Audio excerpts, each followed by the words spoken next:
Thanks to Kyle Gibson, Pedro Pagés, and just enough Ryan Helsley, they were flying the L at Wrigley on Friday afternoon. Can the Cardinals get above 500 with another win on Saturday? All of this coming up on B-Schaeff Daily.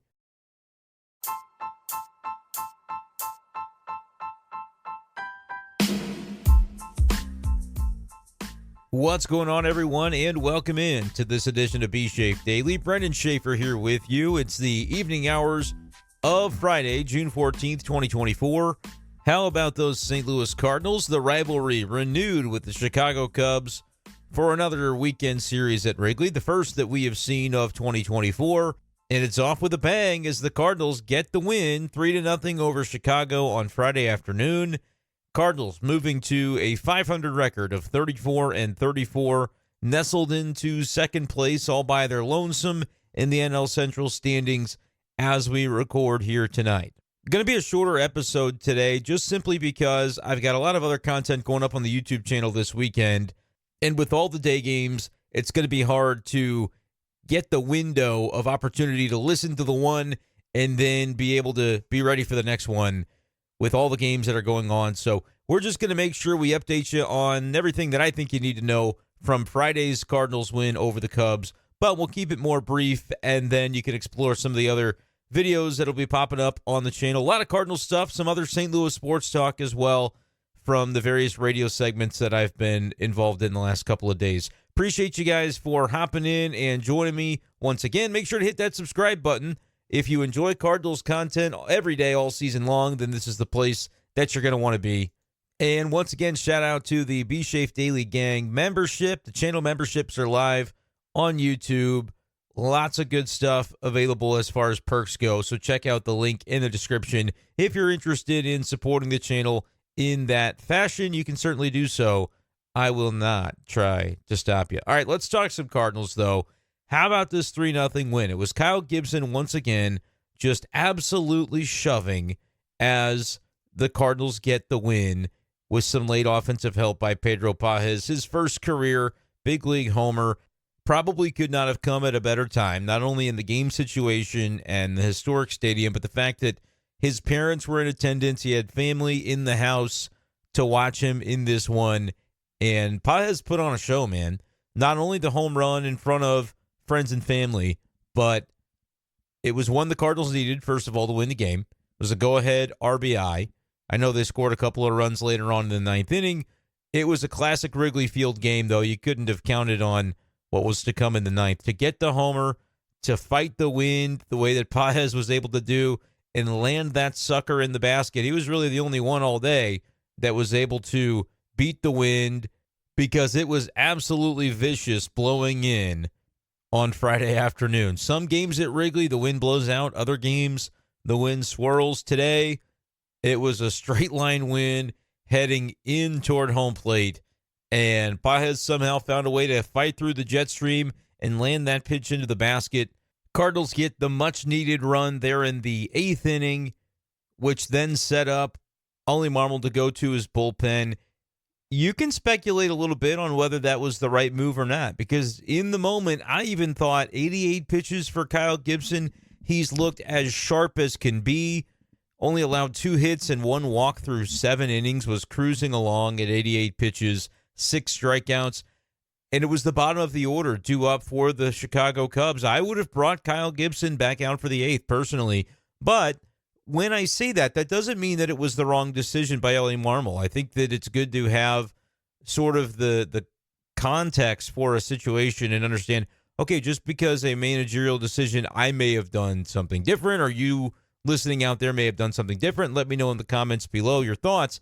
There are different degrees to this. Sometimes we can have a disagreement, but maybe I didn't feel too strongly about it. I said, look, I think I'd go with Gibson, but what I didn't want to see is Cardinals blow the game because Oli pulls Gibson after 7 innings, and then the bullpen, whoever was the guy that came in, which in this case it was Ryan Fernandez at the time, and then everybody wants to say, oh, it was a terrible decision. Of course they should have left Gibby in. Well, okay, that's what it would have been. That's what this podcast comment section would have been, but it's preferable to say in the moment what you would have done, and that's why I like to kind of pushed back a little bit when we always wait for hindsight to be able to say, oh, yeah, this is what I would have done. So in the moment, I was saying, look, I think I would leave Gibby in because he's earned the opportunity to do it, and he looks so darn sharp. I would have had double barrel in the bullpen with a lefty and a righty ready if Fernandez and JoJo were your guys, which it seems that they were, considering they both handled the eighth combined after Fernandez gave up a hit. Those were the three batters he was facing, 2 outs and a hit. Then it was JoJo to get the final out of the inning, which shouldn't have been an out. I mean, if we're being totally honest, it was one of 2 balls hit by the Cubs on the day that unequivocally, under standard circumstances, would have been a home run. In the ball hit by Patrick Wisdom in particular, off of JoJo Romero there in the bottom of the eighth. I don't know how it stayed in the stadium, much less landed in a glove of somebody whose feet were on the playing surface. Like, I can't believe it wasn't on the street the way that it looked off the bat. And I think I even saw Jeff Jones share that guys like Alec Burleson and even maybe it was Pagés were mentioning that in the moment JoJo Romero was gesturing to the umpire for another baseball.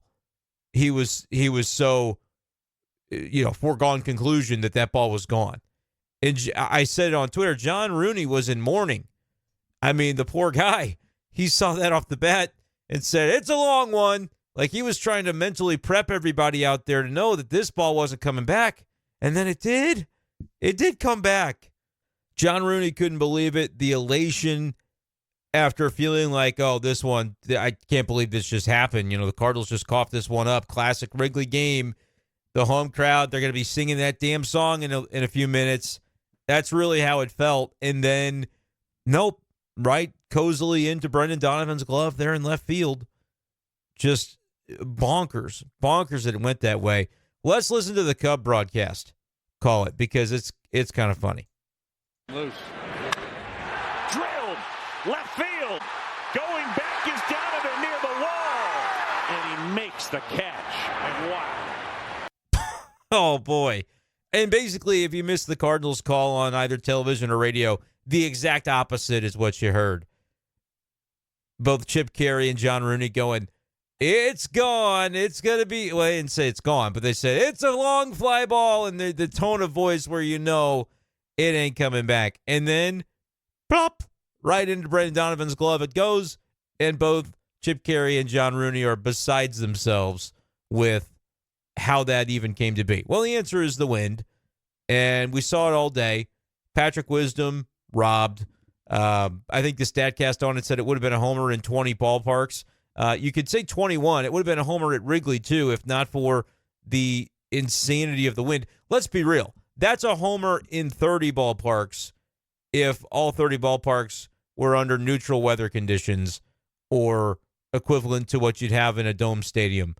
If you just take the dimensions of those stadiums, sure, it's gone in every single stadium if you're not having the wind that was whipping in at Wrigley today. He crushed that baseball. JoJo knew it. Every broadcaster knew it. Every fan in the building knew it. It was absolutely crushed by Patrick Wisdom. But them's the breaks. That's the way baseball be sometimes, baby. And there was 1-2 earlier in the game that the Cubs had that I think also would have been gone. But Bellinger's in the 6th, I think is when it was. And that was to right field. And Burleson, he did like the Homer Simpson coming out of the hedges meme, essentially catching that one. I think that would have been gone without the wind, too. That was to the other side of the field, but I'm pretty sure that would have been gone. So I don't know. Cardinal Devil Magic, you explained it to me how Pedro Pagés managed to find the bit of a lull in the wind, and he hit the piss out of his, too, but so did those other guys, and those did not leave the yard. For this game to come down to that, and in the 9th inning, the Cardinals did put together a little bit of a rally. Nolan Arenado with a double. Ivan Herrera doubles him in. Dylan Carlson, base hit, drives him in. And it was just, a classic Wrigley game, like I said. Because the Herrera double is only a double because it nicks off the glove of the second baseman and skids out into the right field corner. just absolutely bonkers. Only at Wrigley do you see stuff like this. It is the coolest ballpark, though, man. I bet if you're a Cardinals fan out there, you had a hell of a time on Friday. Let me know in the comments below if you're listening on Saturday from Wrigleyville, ready to do it all over again, because, man, that's fun. I am getting up there in August to cover Cardinals Cubs. It's happening. Didn't happen this weekend, but it's happening then. What a fun environment, man. Just two sides going at it. The fans are crazy. There's nothing better in sports. I mean, especially if we're just going to isolate it to Major League Baseball, I really don't think there's a more fun environment. And I will say it's more fun at Wrigley than it is at Busch. I would take Cardinals Cubs, but I would take it at Wrigley every time. Just there's something in the air, man. Something about it. And it's the day games on a Friday. You're done at 4 o'clock and you're just going to go hang out at Wrigleyville the rest of the night. I mean, it doesn't get better. The vibe's immaculate, especially when the Cardinals win, for those Cardinals fans out there enjoying it. So let me know if any of y'all are out there in Chicago this weekend. Take some pictures, too. Send me some pics at b-schaefer12 on Twitter. Shoot them to me in a DM or just tweet them at me. And if, with your permission, maybe I'll use some of them in the background of some of our pictures here on the channel here going forward.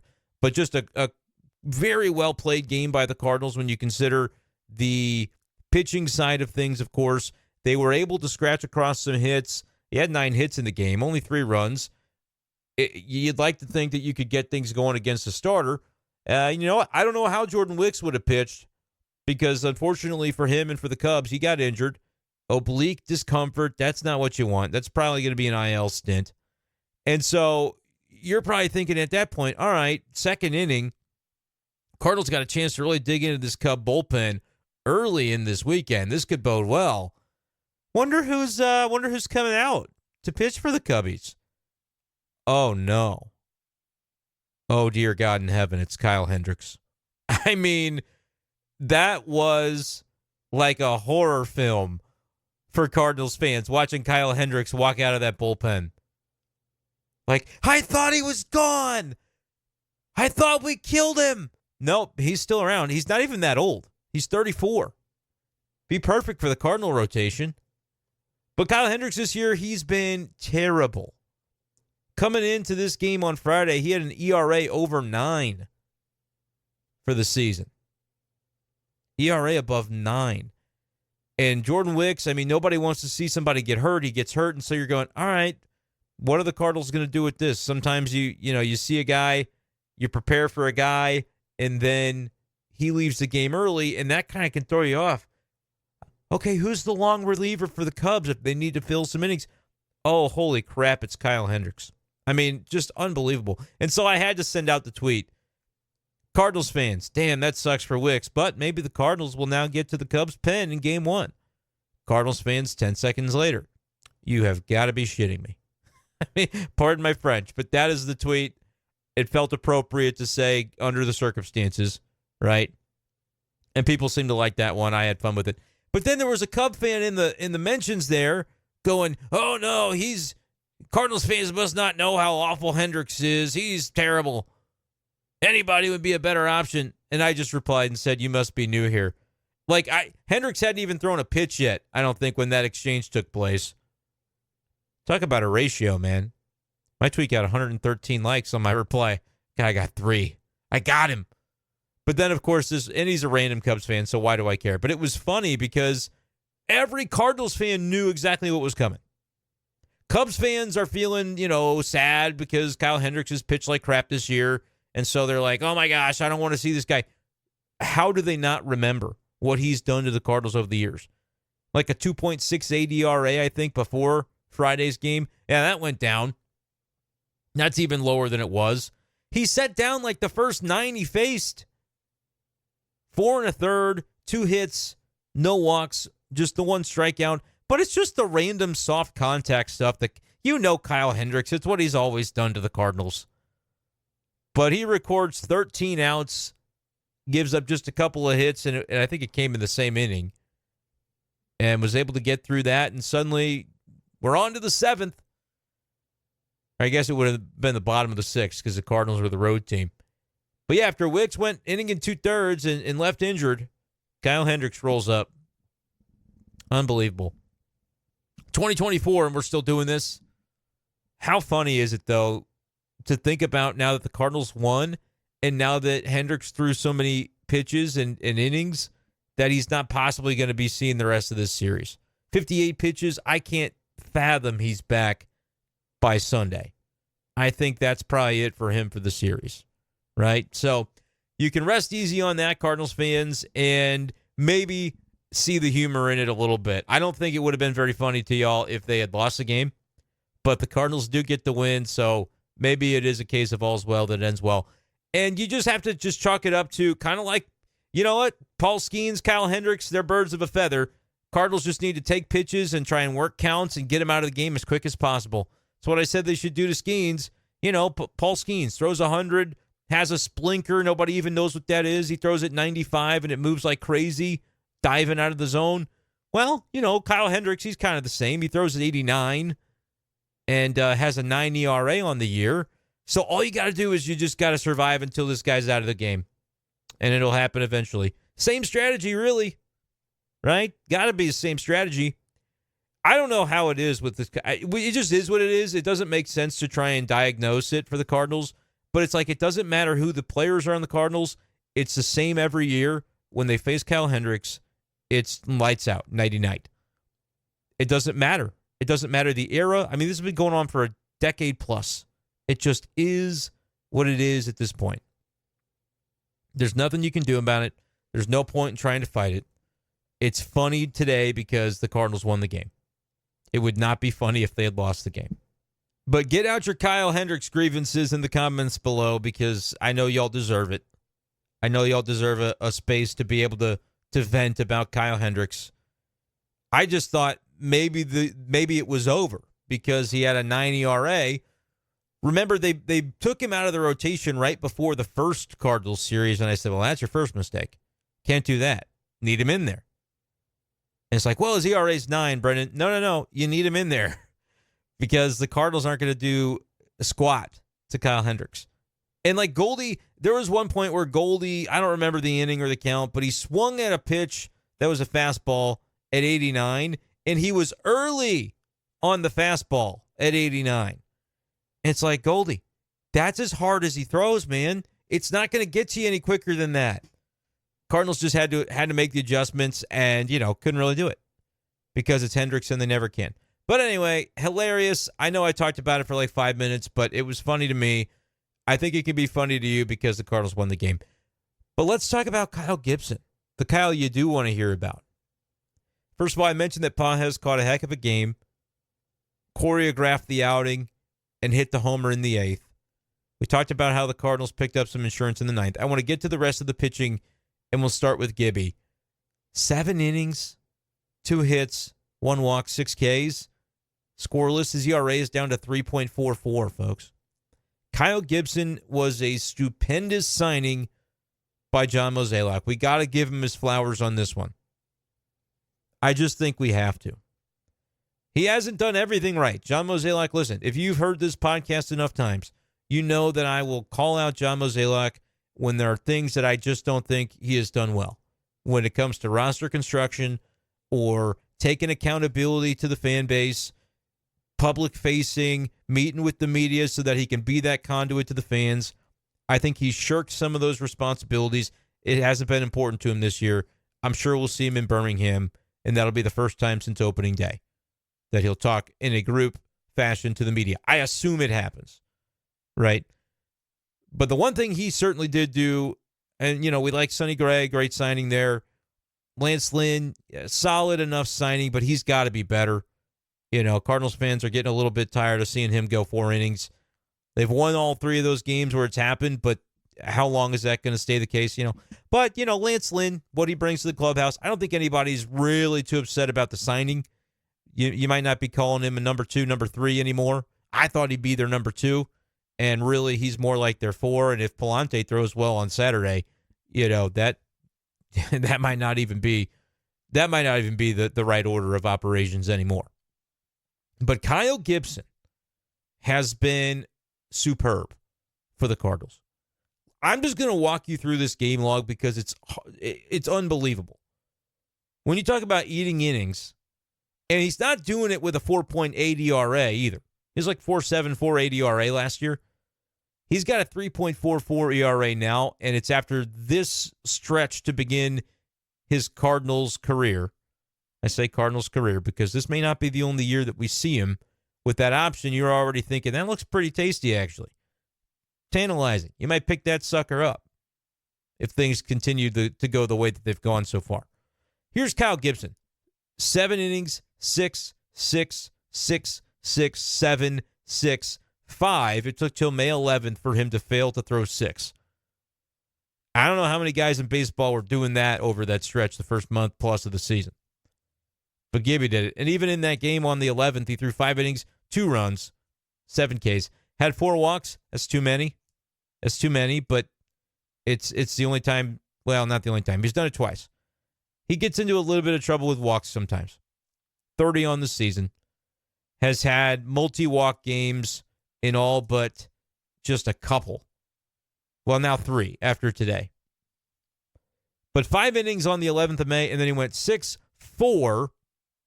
But that was kind of a weird one. That was a win over Baltimore where the Cardinals made some errors behind him and he gave up 3 unearned runs, but no earned in that game. But only went 4.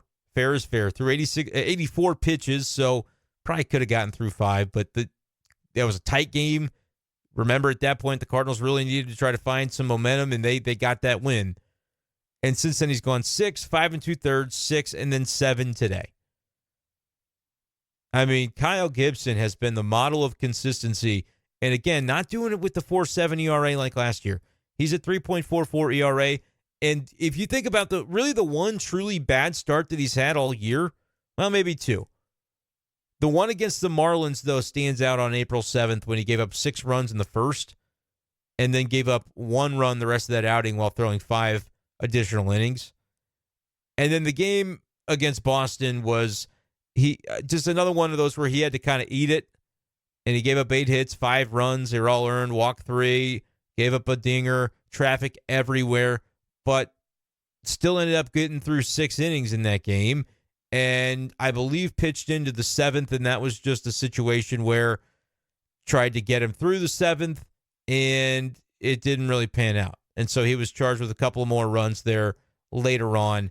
Would have been just an otherwise quality start. Had they not brought him back out for the 7th, it would have been 6 innings, 3 runs. Instead, 6 innings, didn't get an out in the 7th, was responsible for those base runners, and they scored.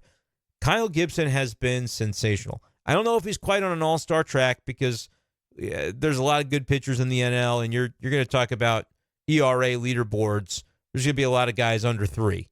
And I don't know that Kyle Gibson's going to get under 3. He'd be right about at that if not for that inning against the Marlins where I do believe he was tipping pitches, and they hit a couple of 3-run homers off of him. But, man, otherwise, I'm sure every Cardinal fan is on board at this point. And by the way, the man's name is Gibby. We're not doing this again. We're not having that conversation again. It's Gibby. And he's kind of reminding you a little bit of Bob Gibson with what he's doing right now. Oh, Cardinals fans going to freak out. He compared him to Bob Gibson. Calm down. We're just having a little fun here. Gibby is 23rd in the National League in ERA among, looks like, qualified starters. So, there you go. Not an all-star at this point. But I'll tell you what, innings pitched, he's probably up there a little higher than that in innings pitched, I would reckon. He's 8th in the NL in innings pitched at this point. Right? I'm not trying to call him an ace, but what I will say is he's exceeded expectations, certainly expectations I think Cardinals fans had of him, because when you think about those signings, Lynn and Gibson, it was like most people were of the consensus, and I really kind of didn't. I understood it, but I pushed back on this, but a lot of people, independently of one another, people on Twitter said it, people in the YouTube comments said it, Charlie Marlowe has said it. I think the Cat even sort of was along this line of thought where the Cardinals signed both Lynn and Gibson. It's like maybe they should have signed one and not the other and aimed a little bit higher for the maybe the 1B to Sonny Gray's 1A. Nobody minds the Sonny signing. Nobody minds signing a Lynn or a Gibson, but both, everybody's like, you capped your upside a little bit. And really, I don't know that they did. Now, the other part of that is, I guess if the alternative would have been Shota Imanaga, which, I did talk about him in October, like before free agency even began. I'm like, this should be the one the Cardinals go get from Japan because Yamamoto is probably going to be too expensive. But once they signed Sonny, that was their third edition, and so they were probably wrapped up on Shota Imanaga, even though they had scouted him a bunch. They had their guys, and they weren't spending any more money on starting pitching because they had 5, and we know that they thought, hey, we want our 5 to take the ball, and that was always ridiculous. But they weren't going to spend, 12 to 15 million on another starter because where would they put him? Well, in retrospect, if you had it to do over again, and look, this is in hindsight for many of you Cardinals fans because I remember you saying it, and I understood where you were coming from, but you said just move Matz to the bullpen. Don't say you have 5. Sign another one or trade for one, and Matz is not one that you're going to count on as a starter. Move him to the pen. And my stance on that was always, it sounds great. The Cardinals aren't doing it. Like, I was the guy bursting the bubble rather than like, sometimes I'll share my opinion. A lot of times I do. Other times, and this was one of them, I had to be like, it's not even my opinion. It's just the Cardinals aren't doing it, and here's why. And I had to almost sort of go into, Cardinal rationale mode to explain what they were doing and why. Did it work out for them? No. Like, they're still trying to figure out the 5th spot. We'll see what Palante does Saturday. But Steven Matz has not stayed healthy. He's not been able to take the ball 30 times. The others have done a pretty nice job of that. Outside of Sonny's hamstring early on, you've had guys that have been durable so far. Granted, you want Lance Lynn to eat more innings, and you maybe want to see Miles Michaelis just continue to tick back toward where he's headed here. Michael has had a rough start, really bad April, but you can look since April 26th. Outside of one outing, he's been really, really solid, and then he was just great against the Pirates on Tuesday. But my point with all of this is there were a lot of folks who thought the Cardinals were a starter short, and not even as like a number 5, but a number 2. And Michaelis was the opening day starter in L.A. He's not really shown to be a number 2. His ERA is still in the high 4s. So that just sort of is what it is. I don't think, though, that people thought Kyle Gibson was legitimately going to be the number 2. And he is right now. 3.44 ERA. Consistency. Is that a playoff number 2? I don't know. We're going to find out maybe. Because the Cardinals they're at 500. As of today, I'd say they do make the playoffs. And they're in a spot, right? So at least I assume they are. I guess I got to check and see what the Giants did. I'll update you. I'll update you right here and now on the wild card. You already probably know it better than I do. Yeah, the Cardinals are in a spot. The Giants lost. They're 2 games under. The Cardinals are at 500. The Padres are a half game. Well, they're a game above 500, which puts them a half game ahead of the Cardinals. And then even the Braves, their wild card spot could be up for grabs. They're only 3.5 ahead of St. Louis right now. So the expectation's got to be Cardinals make the playoffs. It's a 3-game, best 2 out of 3 wild card series. Who you throwing? Sonny, and then for me, it's Kyle Gibson second. And then you just figure it out from there. And the Cardinals are going to have a really interesting dynamic when it comes to their bullpen at that point in time, pending health, of course.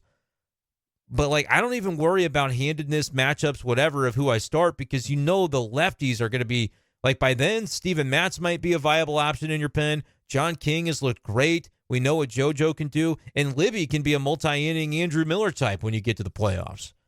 And when I say Andrew Miller, I don't mean with the Cardinals. I mean, with the Guardians, back then the Indians, the Yankees even. That's sort of my thought process with Andrew Miller. They'll have a lot of lefties, so you can mix and match and do some really creative things if you're Ollie Marmol. I know I'm putting the cart before the horse, but right now the Cardinals are in a playoff spot, and they've been doing this and getting to this point with the offense still not really doing anything. If they get some guys back, and I know that nobody likes to hear John Mozeliak leaning on this because they want him to make moves to fix it, not just kind of sit on his hands and wait for it to get fixed. But Contreras coming back should be a boost to the lineup. Nootbaar, if and when they're going to get him back. Tommy Edman, if and when they're going to get him back. You could see, Tommy Edman as your 9-hole hitter instead of Michael Ciani does make a difference. You have to admit. Tommy, he could be 95 OPS plus. He could be a 675 OPS, and his career high is more than that. His career norm, I should say, is more than that. But that would be a huge improvement over what Ciani's brought. And then Ciani can shift to a role off the bench where he's coming in, stealing a base as a pinch runner. He's in there as a defensive sub if needed. I think that flexibility is going to bring value to the Cardinals. So, the Cardinals are in this spot. They've won 3 in a row. It's not over yet because they could easily lose the next 2 to Chicago, and then you're right back going, oh, my gosh, you're 2 games under just like everybody else in the league. But there is room, I think, for the Cardinals to kind of seize it this week because you do go to Miami after this Cubs series. So now you just got to split the rest of these 2 with the Cubs. That's a series win. At a minimum, a series win against Miami. Ideally, though, you might be able to come away with a sweep and then figure out the Birmingham thing, the Giants, and then they'll come back to town in St. Louis facing the Giants some more before the schedule gets a little bit tougher because I think the Braves are on that homestand too. But there's room for the Cardinals to sort of, as everybody's kind of paying attention to other stuff, you go, hey, suddenly we're a game above. Hey, we're 2 or 3. The Cardinals can just be 2 or 3 games above 500, and that is prime real estate right now in the National League wildcard chase. Anyway, though, this is more tangents and helicopter view conversation that I intended to have on this episode. My point is Kyle Gibson's been very good, and even at this point, I think you're, unless they're making a splash, the type that I don't really envision, because Mo has talked more in terms of, get a number 5 that can eat some innings, maybe a right-handed hitting center fielder that can play some center field, which I think he only said that just in case Edman can't come back soon. If Edman's back soon, they're not trading for a center fielder. They're just not. Because Edman will play it, Ciani is going to be around, and Dylan is going to be around unless something happens. So I just don't really see the right-handed, because again, Dylan and Edman are both supposed to be able to hit better from the right side anyway. But you kind of have to say that because you can look and see an obvious hole on the team until Edman gets back and until Carlson starts producing, which has happened a little bit. He had an RBI hit today, so that's good. But kind of curious there. I just think that you're talking Kyle Gibson is probably your number 2 until further notice. And how do you feel about that, Cardinals fans? Because, again, I think you can start to dream a little bit. I think you can dream a little bit about what a wild card series would look like. And I'm not saying Gibson's going to be, if you rank 12 teams make the playoffs? Is that what it is? 3 divisions, 3 wild card winners? So, for as much as you might want to rank those out and go, oh, Gibson's, the 11th best number 2 starter in the playoff field. That may happen, but I think he can give you, clearly he can give you a competitive outing.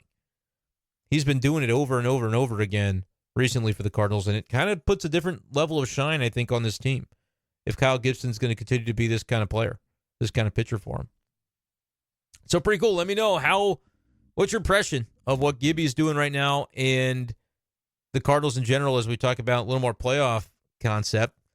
And look, they could lose Saturday, lose Sunday, and then we're quieting down a little bit about the playoff stuff. And it's why I've got a video coming of when Andy and I talked about on the big show, are the Cardinals the chief competitor with the Brewers? Are they the team to beat? If it's going to be somebody besides the Brewers, have the Cardinals cemented themselves? And I'm going to push back on that idea because I still think I need to see more. You're not even above 500 yet, so we'll pump the brakes on that, but we'll play that audio. Throw that out on the YouTube channel later on this weekend. Some of the stuff will be, it might feel like, oh, they've already talked about this, but I think we put some different fresh angles on a lot of this from the different shows that I was on. So check it out. This weekend, the channel's going to be popping. And we'll keep doing B-Schaeff Daily every day too, but I wanted to put some other stuff on there because there's been a lot going on. Charlie and I weren't able to hook up for low-hanging fruit this week, so I feel bad, and I want to give you guys some other stuff to look forward to and listen to. But nevertheless, let me know your comments. Let me know your thoughts as the Cardinals really trying to take advantage of the chance to get above 500 for the first time in a long time, as it'll be Shota Imanaga and Andre Palante on Saturday, I believe 1:15 Saturday afternoon from Wrigley Field. And really the one thing I have to say to wrap up the conversation about Friday's game that I haven't said yet in as much depth as I wanted to is Ryan Helsley got the save MLB leading 23rd save. The fastball's not there yet. It's not all the way back yet. Remember, the first time that we started to notice some issues with that pitch for Hells was against the Cubs in St. Louis a couple weeks ago. And he got hit around both times he pitched, and the Cardinals got away with it and swept the 2-game series, if you will, because of the rainout. But he's still kind of feeling for that command of the fastball. He was missing high arm side pretty consistently. He walked 2 in the 9th inning. Made it very interesting because it brought Nico Horner up to the plate, and he's got good numbers against Helsley, 4 for 6 coming into that spot. But the fact that Helsley was able to throw that first pitch fastball for a strike, I think set up the rest of the at-bat against Horner, because the slider that he threw on the second pitch was maybe the best slider that I've seen him throw all year. It wasn't as sharp and not as much velocity even, I don't think. It felt like he took a little bit off it, or he just put it in a spot that made it seem that way because it sort of dove off the table. And then there was like a delay where he stepped off the mound, and I thought he stepped off twice, which I don't even know what the legality of that is with pitch clock and everything, but they were trying to get things figured out. And so then it was like, all right, what's it going to be here after there's been a little bit of a delay? And he throws another slider, and it was one that was not a different kind of pitch because it was off the plate away rather than below the zone, and ended up getting Nico Horner on. That slider was 88.7, and then the one away that ended the game was 88. And I believe it was kind of a check swing, but anyway, just a really, really good stuff from Ryan Helsley to be able to, he's throwing like 99, had one fastball at 96,